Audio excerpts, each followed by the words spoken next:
Hi, this is the last episode of my senior thesis, and I'll be concluding everything that I've researched so far.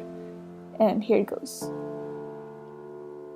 My thesis statement is Papua New Guinea's 70% rape rate persists because of oppressive culture and authorities' ineffectiveness. And I conclude that, this is true because, first off, when it comes to culture, traditional customs like polygamy and bride pricing reinforce tired notions of gender norms. Men are put in a position of power. They're expected to be hypermasculine, meaning they fit stereotypical male behaviors that emphasize physical strength, aggression, and sexuality. Men have ingrained a mentality that they must be dominant, and should that dominance be threatened, they must express the only emotion that they're allowed, which is anger. Women, meanwhile, are inferior. They aren't allowed to contribute in economic or political spheres, so they are dependent and are encouraged to be submissive to their husbands. Traditional practices value women more as objects than real people. Consequently, men believe they are entitled to do whatever they want towards their wives because men own them. So rape in a way is a byproduct of traditional customs, and that's why people are permissive of it.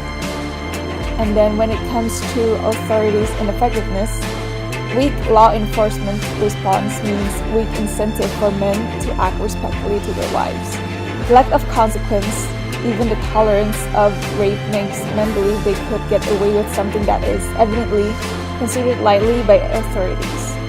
Police officers don't treat rape as a serious criminal offense, but instead a family matter that can be handled through mediation, not heavier punishments like arrest.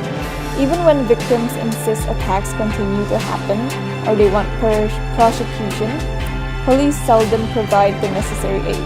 It's interesting because the police's mindset stems from culture. They undermine the gravity of rape cases because, like the rest of society, they excuse rape as a side effect, something that doesn't count as a problem because a woman is bound in marriage to a man, and therefore should always consent to the man's needs. And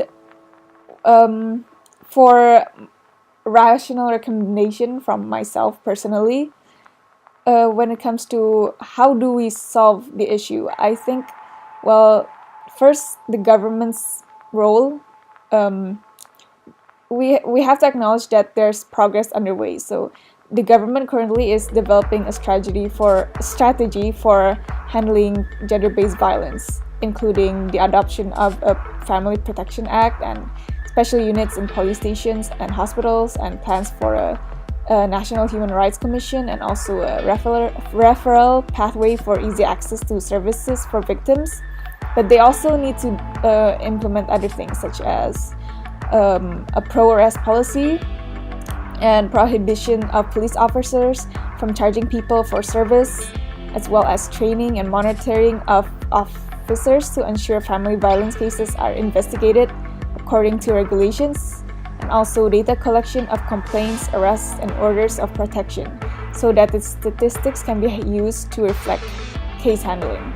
And it would be better if sexual violence units in major police stations are created, and also transportation access for officers to rural areas are better facilitated. And when it comes to the culture perspective, honestly, it's hard to say what can be done because culture is something that is deeply enrooted in society, and there are no guaranteed ways to change mindsets that are influenced by long-standing values or customs that are part of tradition. But one clear step would be for the parliament to ban the practice of bride pricing and mandate minimum age of 18 for marriage. And I guess, really, it's about making respect the norm, so women's autonomy on their own body has to be acknowledged.